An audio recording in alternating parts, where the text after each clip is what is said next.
قیامت تک کریں گے۔ بند کر دیں وہ دربار اور مزار۔ بزرگ دنیا میں یہ کام کرنے آئے تھے، اور ہماری سوچ اتنی گر گئی ہے، اتنے ہم کمزور ہو گئے۔ کہتے ہیں جب اس کو چڑھ جاتی ہے تو پھر بڑی معرفت کی باتیں سناتا ہے۔ تجھے شرم نہیں آئی یہ لفظ کہتے ہوئے؟ اب نشئی تجھے معرفت سکھائے گا؟ اب تو شرابی سے، بھنگی چرسی سے دین سیکھے گا؟ کہتے ہیں اس نے پی ہوئی تھی، چڑھی ہوئی تھی، میں بات کر دی تو میرا کام بن گیا۔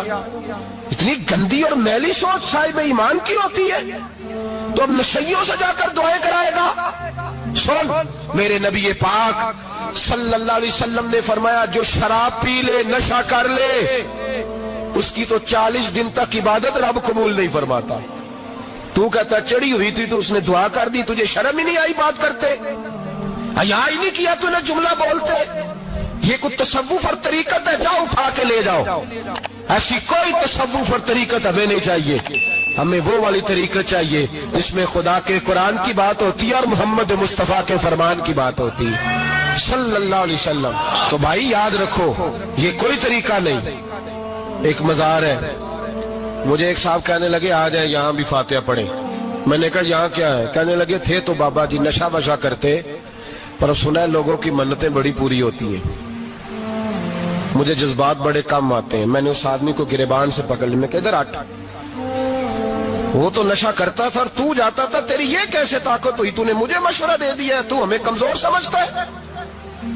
ہم کمزور ایمان کے لوگ ہیں، اور میں یہاں تجھے کہوں گا نہیں نہیں میں یہاں نہیں جاتا، میں وہاں جاتا ہوں۔ بالکل کوئی لگی لپٹی بات نہیں، کھری بات۔ تصوف وہ، دربار وہ جہاں قرآن پڑھا جائے اور رسول اللہ کی حدیث سکھائی جائے، باقی کوئی مطلب نہیں کسی قسم کا۔ میں داتا صاحب کبھی جاؤں نا جلسہ کرنے کسی کام سے، کسی تقریب میں، تو میں داتا صاحب کے مزار پہ نہیں جاتا۔ میں کہتا ہوں یار یہ جرانہ نہیں کہ بندہ کسی کام آیا تھا تو فاتحہ پڑھ لی، واپس چلو۔ گکھڑ سے سپیشل آئیں گے داتا صاحب کے مزار پہ حاضری دیں، اور میرے سنگی گواہ ہیں کہ میں سپیشل ٹائم نکال کے بہت سارے کام چھوڑ کے سپیشل جاتا ہوں، اور میں مراد ماننے نہیں جاتا، میں داتا صاحب کا شکریہ ادا کر دے جاتا ہوں۔ میں ان سے کہتا ہوں حضور آپ کی مہربانی، آپ یہاں آئے تو ہمارے بڑے بھی رسول اللہ کے غلام بن گئے۔ میں تو سلام عقیدت پیش کرنے جاتا ہوں۔ ہم مزارات پر جانے کے قائل نہیں، بلکہ ہماری تو عقیدت کا درجہ ہی مکمل نہیں ہوتا جب تک ہم مزار پہ سلام نہ کریں۔ پر مزار داتا صاحب کا، مزار خواجہ معین الدین اجمیری کا، مزار غوث اعظم جیلانی کا، مزار محدث اعظم مولانا سردار احمد کا، مزار اولیاء کا، مزار میاں شیر محمد شرف پوری کا، مزار رب کریم کے بندوں کا۔ بھنگیوں چرسیوں کے مزار نہیں ہوتے، اور نام ان مزارات کے قائل ہیں، بالکل قائل نہیں ہم۔ میں تھوڑے دن پہلے لاہور گیا تھا تو میں کار میں میاں صاحب میاں شیر محمد شرف پوری کا ذکر کر رہا تھا۔ میں اپنے دوستوں سے کہہ رہا تھا یار بہت بڑا بابا ہوا ہے، تو مجھے کہنے لگی کرامت کیا ہے؟ میں نے کرامت یہ ہے کہ ساری زندگی سنت کا درس دیا ہے۔ تو مجھے کہنے لگے آپ کبھی گئے نہیں؟ میں نے کہا میں اسپیشل گیا تھا، اور تھوڑے دنوں کے بعد پروگرام بناؤں گا تو میں ساتھ لے کے جاؤں گا۔ ہم مزارات کے قائل ہیں، حاضریاں دیں گے مزاروں پہ، لیکن بھنگیوں چرسیوں کے مزاروں پر جانے کے قائل ہیں؟ زور سے بولے، یہاں جانے کے قائل ہیں؟ کوئی عقیدہ نہیں ہے ہمارا۔ نشہ بکے گا اب مزاروں پہ، اب یہ تصوف ہوگا وہاں، یہ طریقت ہوگی۔ اور ملت پر رحم کھاؤ خدا را۔ اگر تمہارے قومی ادارے کہتے ہیں رپورٹ کرنے والے کہ 70 لاکھ پاکستانی نشہ کرتا ہے، تو کیا تمہیں یہ نہیں پتا کہ نشہ بیچتا کون ہے؟ کیا تمہیں یہ نہیں پتا کہ ڈرگز کا کاروبار کون کرتا ہے؟ اگر تمہیں یہ پتا ہے تو کیا یہ خبر نہیں تمہیں کہ ان رگوں پر یہ خون اتارتا کون ہے؟ میں اپنے بزرگوں سے معذرت کے ساتھ، نشے کا آغاز، ناراض تو نہیں ہو جائیں گے بزرگ، نوجوانوں کو میں لتاڑ لیتا ہوں لیکن بزرگوں کی عزت کرنا سنت ہے، تو میں بزرگوں سے معذرت کے ساتھ یہ یوں سمجھ لیے خوگرے حمد سے تھوڑا سا گلا بھی سن لے۔ نشہ سگریٹ سے شروع ہوتا ہے، سگریٹ سے۔ میں تمباکو کو حرام نہیں کہتا، یہ فتویٰ نہیں دے رہا۔ تمباکو کا حکم وہی ہے جو مولی کا ہے، جو کچے پیاز اور لہسن کا ہے، کہ آپ جب کھا لیتے ہیں تو منہ سے بدبو آتی ہے، تو آپ مسجد میں آئے تو آنے سے پہلے مسواک کریں، منہ صاف کریں، پھر آپ آ جائیں۔ تو جائز ہے, مکروہ ہے لیکن حرام. لیکن تمباکو سے آگے جب حالات بڑھتے ہیں, تجزیہ نگاروں نے لکھا ہے کہ ہمارے پنجاب کے کچھ علاقوں میں اب سگریٹ سے نکال کے نا, پہلے بھی بھرتے تھے لوگ اس میں بڑا کچھ, اب پتہ ہے کہ نیا نشہ ایجاد کیا, اب اس کے اندر چرس بھی بھرتے ہیں اور چھپکلی کو مار کے سکھا کے خشک کر کے اس کو پیس کے وہ ساتھ نشے کے ملاتے ہیں, اور اس کا حال یہ ہوتا ہے کہ آدمی کو زیادہ نشہ ہوتا ہے, اور کہتے ہیں وہ اتنا گند ہے کہ وہ آدمی کسی کو دانت بھی لگائے گا تو وہ بندہ بھی بیمار ہو جائے گا. کیا یہاں لوگ اسپرٹ نہیں پیتے آپ کے ملک میں؟ اور ہم کبھی سڑک پہ جاتے ہیں تو نشئی کو دیکھ کے مذاق کرتے ہیں, دیکھنا میں ہارن لگاؤں گا تو گاڑی کے ہارن سے گر جائے گا, لیکن تجھے پتا نہیں کہ یہ کسی ماں کا بیٹا ہے, پتا نہیں کسی بیوی کا شوہر ہے. ایک ہمارے دوست ہیں, بزرگ ہیں, ان کا داماد فوت ہو گیا, نشہ کرتا تھا, تو میں تعزیت کرنے ان کے گھر پہنچا تو کھڑے ہو گئے ہاتھ باندھ کے, کہنے لگے حضرت صاحب باقی ساریاں گلاں چھڑ دیو, صرف نشے تے تقریر کریا کرو. وہ جب جیتا تھا تو تب بھی اس کے بچے یتیم ہی تھے, یتیم ہی تھے. میری بیٹی جب میرے گھر آتی تھی اور میں اپنے پوتوں کے اترے کپڑے اسے پہننے کو دیتا تھا تو میرا کلیجہ پھٹتا تھا, اور میری بیٹی اس کی زندگی میں بھی بیوہ کی زندگی گزار رہی تھی. وہ میری بہوؤں کے اترے ہوئے کپڑے پہنتی تھی, کوئی دعا کرو, کوئی جلسے کرو, یہ لت ختم ہو جائے. اور کہنے لگا اب میرے وہ چلا تو گیا ہے, دادا دادی اس کے پہلے کوئی نہیں, چچا ہے کوئی نہیں, جب تک تو میں زندہ ہوں ان نواسوں کو کوئی روٹی کا لقمہ, کوئی کپڑا مل جائے گا, لیکن سوچتا ہوں میں بوڑھا ہوں, مر گیا تو ان کو کوئی پوچھے گا بھی نہیں, کون ان کی خبر.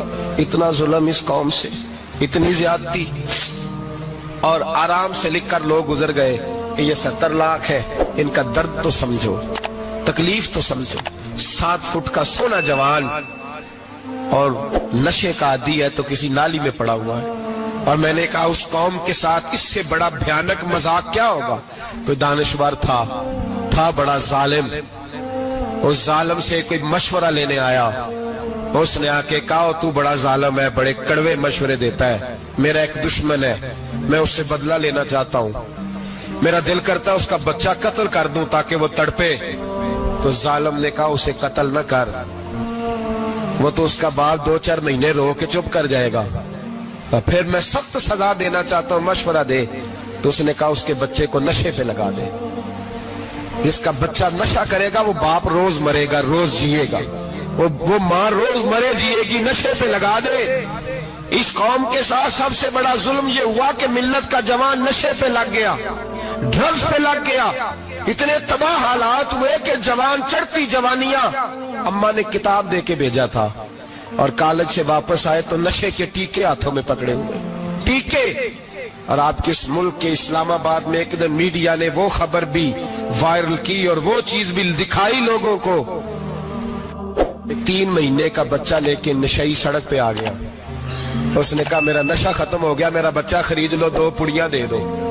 تو وہاں بیبیاں جو سن رہی تھی وہ بھی چیخے مار کے رو رہی تھی. یہ ظلم کیا اس قوم کے ساتھ, اور کرپشن کی لعنت نے اجازت دی سپلائی کرنے والوں کو کہ گلی گلی بھیجے, گلی گلی.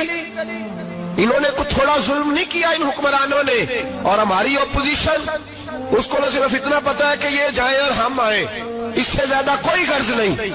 بھائی کرپشن کے خلاف نکلے ہو تم, نشے کے خلاف کس دن نکلو گے, جوئے کے خلاف کس دن, قوم تو مر رہی ہے نشے سے, اس کے خلاف میدان میں کب آؤ گے. صرف اتنا ہے کہ یہ جائیں اور ہماری باری آئے, اس سے زیادہ کچھ نہیں.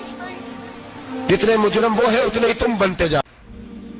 سویرے سویرے نا میری والدہ, آپ کو پتہ ہے دیہاتوں میں سامنے بھینسیں رکھی ہوتی تھی, تو اماں جی یعنی وہ سویرے اٹھ کے دودھ رڑک کے اور پھر وہ جب مصلی بچھاتی تھی تب میں سمجھتا تھا کہ یہ تکلفات ہیں, چونکہ جب بندہ پڑھ دیتا ہے نا پھر اسے گنجائشوں کا بھی پتہ چل جاتا ہے. میں سمجھتا تھا یہ تکلفات ہیں کہ وہ پہلے کپڑا بچھاتی, مصلی بچھاتی, پھر پیالے میں پانی لا کے پاس رکھتی, پھر وہ جناب اس پہ پڑھنا شروع کرتی، پھر وہ ریل، اور پھر ریل کے یہ جو حافظ ہوتے ہیں نا ہمارے، یہ پھر زیادہ نہیں چومتے قرآن پاک کو، ان کے پاس ہوتا ہے نا ہر وقت، لیکن وہ پرانے بندے وہ شنیل کا غلاف، پھر اسے کھولنا، پھر اسے چومنا، پھر سینے سے لگانا، یہ ساری چیزیں ان کے پیش نظر رہتی۔ اماں جی نا وہ نماز پڑھ کے قرآن پاک کے کوئی 2-1 رکوع پڑھ کے پھر آواز دیتی، وہ تسی اجے بھی ستے ہو، میں دودھ بھی رڑک لیا، نماز بھی پڑھ لی، سبق بھی پڑھ لیا، اٹھ جاؤ نا، اب تو ٹائم تھوڑا رہ گیا نماز کا۔ یہ آپ یقین کریں، میرے سے بزرگ ناراض نہ ہو جائیں، لیکن بچوں کو نماز کی تقریر نہ سناؤ کہ پتر نماز پڑھنی چاہیے، نہ تقریر نہ سناؤ، تقریریں باہر چلتی ہیں، گھر میں نہیں چلتی، گھر میں عمل چلتا ہے۔ بچوں کے سامنے نماز پڑھو، بچوں کے سامنے قرآن پاک پڑھو، اپنی اولاد کو عادی کرو کتاب و سنت کا۔ سارا دن گپیں، سارا دن باتیں، گھر میں بھی تبصرے، ٹیلی فون پہ گپ شپ، اس نے تو نفسیاتی کمزوری پیدا کر دی ہے قوم میں۔ اپنے گھر کے اندر چلن پیدا کریں، قرآن پاک سے پیار ہو۔ وہ ایک دفعہ نا یہ ضلع شیخوپورہ کے کسی گاؤں میں ایک آڑتی تھا، یہ منڈی میں آڑت، وہ پرانی بات ہے پاکستان بننے سے پہلے کی، وہ سادہ سا بندہ تھا، داڑھی رکھی تھی، 5 وقت نماز پڑھتا تھا، تو فوت ہو گیا، آڑت کرتا تھا تو اس کی قبر سے خوشبو آنے لگ گئی۔ یہ کدی کسی پیر دی قبر چوندی تو پھر کوئی منڈیا نے بٹت کرنی سی پیراں دیا نے، پھر تو کمال ہو جانا تھا۔ اللہ خیر فرمائے، اللہ ماشاءاللہ، پھر کوئی کہانی، کوئی کرامت ادھر ادھر سے جوڑ جاڑ کے بھی لوگ بنا لیتے ہیں، لیکن وہ سادہ آدمی تھا، قبر سے خوشبو آنے لگ گئی، شور پڑ گیا، لوگ جمع ہو گئے، بندے نا آہستہ آہستہ وہ عدت ختم ہوئی تو اس کی خاتون سے کہنے لگے کہ مثلاً انگوٹھا چھاپ بندہ تھا، سائن بھی نہیں کرنے آتے، قبر سے خوشبو، آخر کوئی تو عمل ہوگا۔ کہنے لگی اسے نا قرآن پاک سے بڑا پیار تھا، پڑھا ہوا نہیں تھا، تو ہر روز وضو کر کے نا دن میں 2 وقت قرآن پاک کھولتا اور پھر اس پہ لائنوں پہ انگلیاں رکھ رکھ کے چلاتا، رو کے کہتا مالکا غلطی ہو گئی ہے، میں نے پڑھنا چاہیے سی۔ اللہ تو جو بھی آکھے ہے سچی آکھے ہے، تیرا کلام بڑا سچا ہے، مالک تو بڑا کریم ہے، تو میرے واسطے خیر دیاں گلیں کی تھی۔ کہتے ہیں وہ قرآن پاک سے بڑا پیار کرتا تھا، بیماری، تندرستی، سفر، حضر، قرآن سے بڑا پیار کیا۔ لوگ سمجھ گئے یہی تو وجہ ہے کہ قبر کی مٹی سے بھی خوشبو آ رہی ہے۔ اچھا، میں بعض جگہوں پہ مجھے زندگی میں ایسے بھی تجربات ہوئے کہ یار یہ اللہ کی کتاب ہے۔ میں جہاز میں بیٹھا تھا تو موبائل پہ میں نے قرآن شریف کھول لیا، میں نے کہا چلو اتنی دیر کی فلائٹ ہے کچھ پڑھتے ہیں، تو ایک میرے دل میں بدگمانی آئی۔ کبھی کبھی پگڑی دالی والا بندہ میری طرح اللہ معاف کرے سمجھ لیتا ہے نا نیک بھی میں ہی ہوں، یہ بھی کبھی کبھی بدگمانی آ جاتی ہے۔ تو میں وہ تلاوت کر رہا تھا تو میرے دل میں خیال آیا یار دیکھو سارے لوگ کانوں میں ٹوٹیاں لگائی ہیں، گپیں لگا رہے ہیں، قرآن پاک پڑھ لینا چاہیے تھا۔ تو ایک نوجوان، اس نے نا بال پیچھے یہاں ربڑ ڈالی ہوئی عورتوں کی طرح، پینٹ شرٹ بڑی ڈاڑھی اور بڑا جدید فیشن کا اس کا سٹائل۔ تو میرے ساتھ جو سیٹیں تھیں ان پہ وہ بیٹھ گیا اور پھر اس نے فائلوں کے اندر سے سورۃ یاسین نکال لی، اور جب اس کو میں نے تلاوت کرتے دیکھا نا تو میں نے دل میں معافی بھی مانگی اللہ سے، اور میرے دل میں یہ بھی خیال آیا کہ یہ اللہ کا قرآن ہے، مولوی وہ قاری صاحب، حافظ صاحب، وہ فلان صاحب اپنے جیسے لوگوں سے، نیک لوگوں کی بات نہیں کر، وہ تو نہ پڑھے تو کیا سمجھتا ہے، کوئی پڑھتا ہی نہیں، یہ تو اللہ کا قرآن ہے، یہ پڑھا جاتا تھا، پڑھا جاتا ہے اور قیامت کے بعد بھی پڑھا جاتا رہے گا۔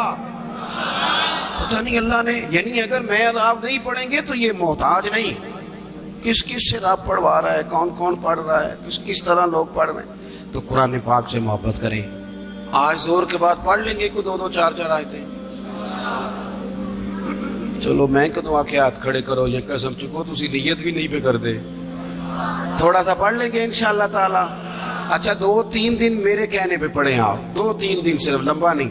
میرا یہ تجربہ ہے جو بندہ صبح صرف 2 دن الارم سے اٹھے نا نماز کے لیے فجر میں، تیسرے دن خود بخود آنکھ کھل جاتی ہے۔ حضرت مالک بن دینار فرماتے میں نے 60 حج کیے. ایک حج کے موقع پر میں نے بڑا رش دیکھا, لاکھوں کا اجتماع ہوا. میری باتوں کی سمجھ تو آ رہی ہے نا آپ دوستوں؟ جو نہیں بول رہے انہیں بھی آ رہی ہے نا؟ اللہ جزا دے. کہتے ہیں لاکھوں کا مجمع تھا تو میرے دل میں خیال آیا, میں نے کہا اے اللہ اتنے لوگ آئے ہیں, ان کا حج قبول بھی ہوا ہے کہ نہیں؟ فرماتے ہیں میں سوچ رہا تھا تو رات کو نا خواب میں نے کسی کہنے والے کو کہتے ہوئے سنا کہ سب کا قبول ہو گیا ہے. بلخ کا رہنے والا محمد بن ہارون بلخی ہے, اس کا حج قبول نہیں ہوا. فرماتے ہیں شہروں کے علیحدہ علیحدہ خیمے لگتے تھے. اب بھی آپ حج کرنے جائیں تو پاکستانیوں کی رہائشیں علیحدہ ہوتی ہیں, انڈین کی علیحدہ, بنگلہ دیش کے علیحدہ, مصری, یمنی, سب لوگ علیحدہ علیحدہ رہائشیں ہوتی ہیں, جھنڈے لگے ہوتے ہیں ملکوں کے. کہتے ہیں میں نے سویرے اٹھ کے ڈھونڈنا شروع کر دیا, ڈھونڈتا ہوں وہ بندہ ملے. کہتے ہیں جہاں بلخ شہر کے لوگ رہتے تھے وہاں چلا گیا تو میں نے لوگوں سے پوچھا تم میں محمد بن ہارون بلخی کون ہے؟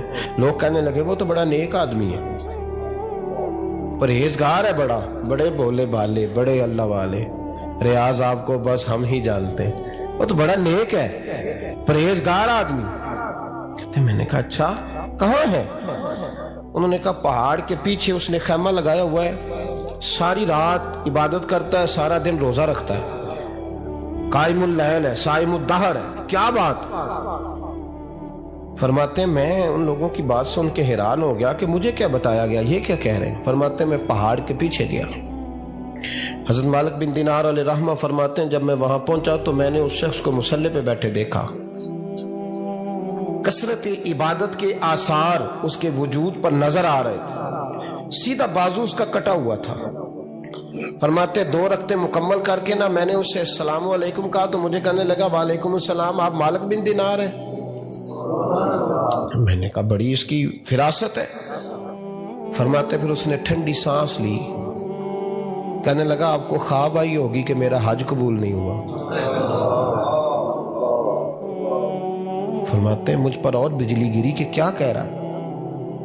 فرماتے میں نے کہا یار لوگ بھی تیری تعریف کر رہے ہیں اور تیری بصیرت بھی بڑی ہے, تو یہ ماجرا کیا ہے؟ کہنے لگا آپ نہ پوچھیں. یہ کہہ کے اس نے رونا شروع کیا, دیر تک روتا رہا. میں نے کہا نہیں یار تو بتا. کہنے لگا نہیں آپ نہ پوچھیں, آپ ناراض ہوں گے. میں نے کہا میں نہیں ہوتا, تو بولنا.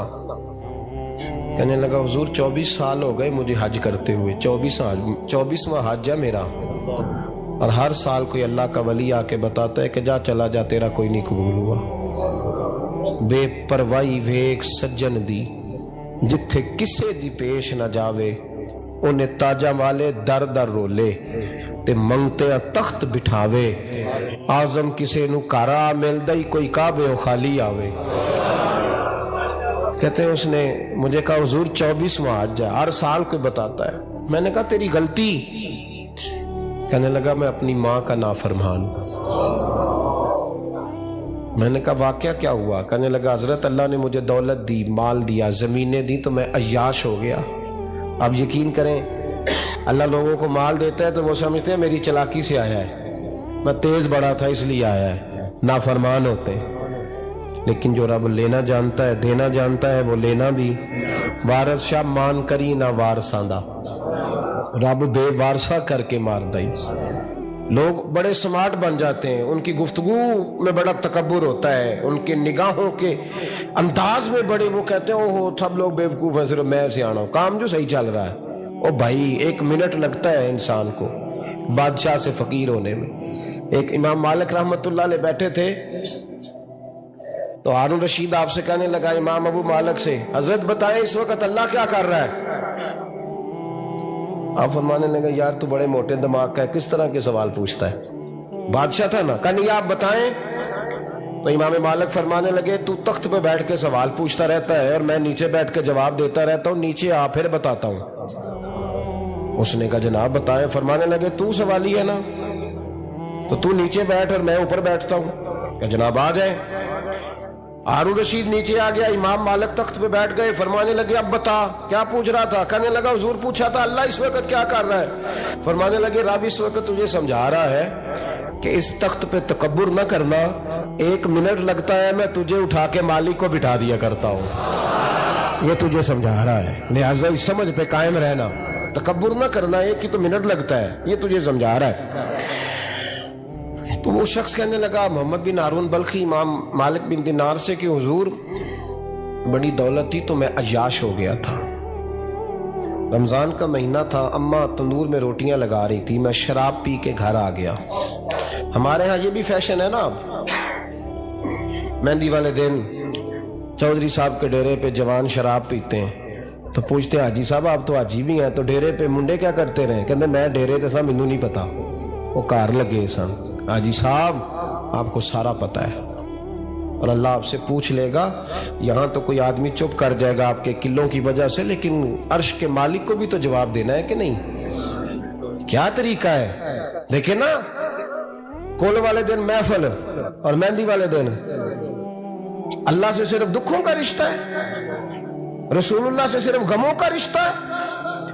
اگر تو نے ڈھول ڈمکا شور شرابہ کیا ہے شادی والے دن تو کول والے دن بھی بجا, تیرا پتہ چلے, جنازے پہ بھی بجا. کیا تماشا ہے؟ مذہب صرف رسم ہے, ضرورت ہے. کوئی مر گیا تو قرآن پاک کھول لو, باقی جو مرضی کرو. حج بھی کیتی جاندے ہو, لو بھی پیتی جاندے ہو, کھو کے مال یتیماں دا پیج مسیتی جاندے ہو, پھٹ دلاں دے سیندے نہیں, ٹوپیاں سیتی جاندے ہو, نفس تے چھری پھیر دے نہیں, بکرے کیتی جاندے ہو, فرض پلائی بیٹھے ہو, نفلہ نیتی جاندے ہو, او دسو تے سی بلے نو اے کی کچھ کیتی جاندے ہو, او دسو تے سی بلے شاہ نو کی کچھ کیتی جاندے ہو. کوئی طریقہ ہے؟ کول شریف پہ مولوی صاحب تشریف لائیے گا, ابا جی کے کول ہے, تو میں تو کہتا ہوں بجا نا بینڈ باجے والا آج بھی, تیرا پتہ چلے کہ یہ دو کام کیسے ہوتے ہیں. تو کس طرح 2 کشتیوں کا سمجھ نہیں آتی بات کی. میں تو جاتا ہی نہیں بینڈ باجے والی شادی پہ, میں کہتا ہوں جن کو مردی پڑھا لو. نے کہا ہم سے نہیں 2 کام ہوتے, اللہ روزی دینے والا ہے, ایک ہی کرتے ہیں. 2 رنگی چھوڑ کے یک رنگ ہو جا, سراسر موم ہو جا یا سنگ ہو جا, موج کرو. ہم اس چکر میں پڑتے ہی نہیں, ہم وہ راستہ ہی چھوڑ دیتے ہیں جو ہماری طبیعت کے مطابق نہیں ہوتا. بس ختم ہو گئی بات. اس لیے غور کریں اور یاد رکھیں اس بات کو. امام مالک بن دینار رحمت اللہ علیہ فرماتے ہیں مجھ سے کہنے لگا پیسے آئے تو میں عیاش ہو گیا. رمضان کا مہینہ تھا, عصر کے بعد میری اماں افطاری کی تیاری کر رہی تھی, میں گیا, میں نے کہا شراب پی ہوئی, اماں روٹی دے, تو اماں کہنے لگی شرم کر, شرم کر, روزہ رکھا نہیں تو جنہوں نے رکھا ہے ان کا تو خیال کر. کہتے اماں کی بات کا مجھے غصہ لگا. میں کہا کرتا ہوں بد نصیب ہے وہ بیٹا جس کا باپ اس سے بات کرتے ہوئے ڈرتا ہے کہ پتہ نہیں کہاں سے بولے گا. بد نصیب نہیں وہ بیٹا جس کی ماں اس سے بات کرتے ہوئے سہم جاتی ہے کہ پتہ نہیں کون سی بولی بولے گا. بد نصیب نہیں کہ ماں باپ بھی جس سے کھول کے بات نہ کر سکے. حضرت مالک بن دینار سے کہنے لگا اماں نے جب کہا نا شرم کر تو مجھے غصہ آیا, میں نے ماں کو تھپڑ مارا اور میری ماں جلتے ہوئے تندور میں گری. لوگوں نے مجھے پکڑ کے اندر بند کر دیا کمرے میں. ساری رات میں شور سنتا رہا پر نشے میں دھوت رہا. سویرے آنکھ کھلی تو میری بیوی بیگ باندھ رہی تھی. میں نے کہا کہاں جا رہی ہو؟ کہنے لگی جو ماں کا نہیں بنا میرا کیسے بنے گا. میں نے کہا میری اماں کا وہ تو لوگوں نے رات کو ہی دفن کر دی جنازہ پڑھ کے. تڑپ کے کہنے لگا مجھے کیوں نہیں بتایا؟ تو کہتے ہیں لوگ کہنے لگے تیری مرتی ہوئی ماں کہہ گئی تھی اسے میرا منہ نہ دیکھنے دینا, میرے جنازے کے قریب نہ آئے. حضرت مالک بن دینار فرماتے ہیں جب اس نے یہ بات سنائی تو میں نے بھی اس کے منہ پہ تھپڑ مارا. میں نے کہا تو اسی قابل ہے. کہتے ہیں وہ رونے لگا, حضور دعا کرے اللہ مجھ سے راضی ہو جائے. کہنے لگا جب ماں کی انتقال کی خبر ملی تو میں نے کلاڑی لے کے وہ ہاتھ کاٹ دیا جس سے ماں کو مارا تھا. میں نے ساری جائیدادیں خیرات کر دیں. 24 سال ہو گئے, 24 سال. ساری رات نماز پڑھتا ہوں, روزہ رکھتا ہوں, حج کرتا ہوں, پر ہر سال کوئی آ کے کہتا ہے جا دوڑ جا تیرا کوئی نہیں قبول ہوا. حضور دعا کرے مالک راضی ہو جائے. فرماتے ہیں میں تھپڑ مار کے آ گیا. میں نے کہا تجھ سے راضی ہو جائے اتنے ظالم سے؟ امام مالک فرماتے ہیں رات کو آ کے سویا تو مجھے خواب میں رسول پاک کا دیدار ہوا. تو نبی پاک علیہ السلام نے فرمایا مالک تو اسے مایوس کیوں کر آیا ہے؟ اللہ تو بڑا مہربان ہے. کہا حضور ماں کے نافرمان کو معافی کیسے ملے گی؟ تو امام مالک فرمانے لگے نبی کریم نے فرمایا جا اسے جا کے بتا دے تجھے قیامت میں تیری ماں کی وجہ سے بخش دیا جائے گا. کہا حضور اماں کی وجہ سے کس طرح؟ تو محبوب فرمانے لگے اس کی ماں قیامت میں اس کے خلاف مقدمہ دائر کرے گی رب کریم کی عدالت میں، اے اللہ میں نے 9 ماہ پیٹ میں رکھا، درد سہ کے اسے جنا، جگر کا خون پلا کے پالا، اور اسی نے مجھے قتل کیا. رب کریم اس کی ماں کا مقدمہ سن کے کہے گا اٹھاؤ اس کو دوزخ میں پھینکو، اس نے ماں جلائی تھی اسے بھی جلاؤ. محبوب فرمانے لگے جب پکڑ کر کے مالک اس کو محمد بن ہارون کو لوگ لے جائیں گے نا جہنم کی طرف، ابھی فرشتے گھسیٹیں گے ہی تو پلٹ کے پھر اماں کی طرف دیکھے گا، اور دوسری دفعہ پھر گھسیٹیں گے تو پلٹ کے دیکھے گا، اور تیسری دفعہ پھر پلٹ کے کہے گا اماں یہ مجھے جلانے لگے، اماں یہ جہنم میں پھینکنے لگے. میرے حبیب فرمانے لگے وہ جل کے مرنے والی ماں وہاں بھی بول پڑے گی، کہے گی یا اللہ چل میں نے معاف کیا تو بھی معاف کر دے، اے اللہ میں نے معاف کیا تو بھی معاف کر دے، اللہ تو معاف کر دے اسے، اللہ تو اس سے درگزر فرما، اسے معاف کر دے. میرے محبوب پاک علیہ السلام فرماتے رب کریم کہے گا اس نے تجھے جلایا، تو کہے گی اللہ یہ تو بیٹا تھا اس نے جلا دیا، میں ماں ہوں میرے سامنے جلے تو میں کیسے برداشت کر سکتی ہوں. فرمایا اس نے جلا کے مارا تھا پر اسی ماں کی وجہ سے رب کریم اسے جنت عطا فرمائے گا. پلٹا جا کے ماں کے پیروں میں بیٹھ، جا سویرے ان پڑھ باپ سے دعا کرایا کر، جا بالکل انگوٹھا چھاپ باپ سے صبح دعا کرایا کر. دیکھ رب ماں بیچاری کی ساری زندگی پردے ڈالتے بیت گئی. ابا نے آ کے پوچھا کہاں گیا وہ کہتی ادھر ہی تھا، مجھے بتا کے ابھی آ جائے گا، وہ مجھے کہہ گیا تھا کہ میں نہیں ادھر ہی تھا، کچھ بھی نہیں، ایسی کوئی بات ہی نہیں. ساری زندگی پردے ڈالتے بیت گئی. ابا کئی دفعہ گھر میں لڑائی کی، بیٹے کو مارا، اماں نے آگے بڑھ کے پتر کے حصے کی مار دکھائی، لیکن اسی بیٹے کی شادی کر دی تو اماں کو پتا چلا کہ اوہو میں تو سمجھدار ہی نہیں تھی، میرا تو پتر مجھے کہہ رہا ہے اماں تو بھی تو کبھی سیانی ہو جایا کر، اگر وہ بولتی ہے تو ہی چپ کر جا، تو پھر اسے احساس ہوتا ہے کہ اوہو میں تو ساری زندگی بیوقوف رہی، میں تیرا دفاع کرتی رہی، تیرے حصے کے تھپڑ کھاتی رہی، اور مجھے آج تو نے بتایا کہ تو سیانی نہیں تھی، آج تو نے بتایا کہ تو عقل مندی نہیں تھی، اماں تجھے کیا پتا، میری بیوی کے سامنے تو ہی سیانی ہو جا. وہ ٹوٹ جاتی ہے، بکھر جاتی ہے، وہ کبھی پلٹ کے دیکھتی ہے تو اسے بڑے سارے زخم تازے ہو کے دکھائی دیتے ہیں، وہ یار میں ہی سیانی نہیں تھی. سنو نا امام حسن رضی اللہ تعالیٰ عنہ فرماتے ہیں امام حسن نے کوئی لمبا وقت نہیں اپنی والدہ کے ساتھ گزارا، چھوٹے تھے تو سیدہ فاطمہ الزہرا رضی اللہ تعالیٰ عنہ وصال کر گئیں، پر شیر خدا کے پتر کی بات دیکھیں. امام حسن کہتے ہیں لوگوں میں جب تھوڑا سا باشعور ہوا اور مجھے چیزیں تھوڑی سی دکھائی دینے لگی تو میں نے کبھی اپنی اماں کے ساتھ ایک پلیٹ میں کھانا نہیں کھایا تھا. حضور ساری دنیا کھاتی ہے تو آپ نے کیوں نہیں کھایا؟ تو فرماتے ڈر لگتا تھا کہ کہیں ایسا نہ ہو کہ جس لقمے کی طرف میری ماں اپنا ہاتھ بڑھائے کہیں میں نہ اٹھا لوں، بے ادبی نہ ہو جائے. ڈر لگتا تھا. میں نے یہاں تک بھی نا، کیونکہ ماں تو ماں ہوتی ہے، میں نے یہاں تک بھی ماں کا احترام کیا، روٹی کھانے میں بھی تقدیر نہیں کی. یہاں ماں وہ کہتی ہے پیر صاحب انہوں دسیا جنا کہ میں تو انہوں آکھیا سی، انہیں گلاں چ انہوں آکھیا جے میرے نال بولے تھے صحیح کرے، انہوں دسیو نہ میرے نال بگڑ جائے گا، انہوں آکھیا جے نہ میں تو انہوں شکایت لائے، پر نہ انہوں گلاں سمجھایا جے کہ میرے نال اچھی نہ بولیا کرے، میں نے تکلیف انہوں آکھیو نہ. او یار کیا کائنات میں حضور سے بڑا بھی کوئی ہے؟ لیکن حضرت حلیمہ سعدی آئی ہیں تو کیا میرے نبی اٹھ کے کھڑے نہیں ہو گئے؟ حضور نے اکرام دیا تو اکرام دینے سے قد بڑا ہوتا ہے، چھوٹا تو نہیں ہوتا. خدا را اپنے بڑوں کا اکرام کرنا سیکھیں. انہوں نے کسی نے آپ کو جگہ دی ہوگی، کسی نے آپ کو نوکری دی ہوگی، لیکن ماں باپ نے تو زندگی دے دی اولاد کو.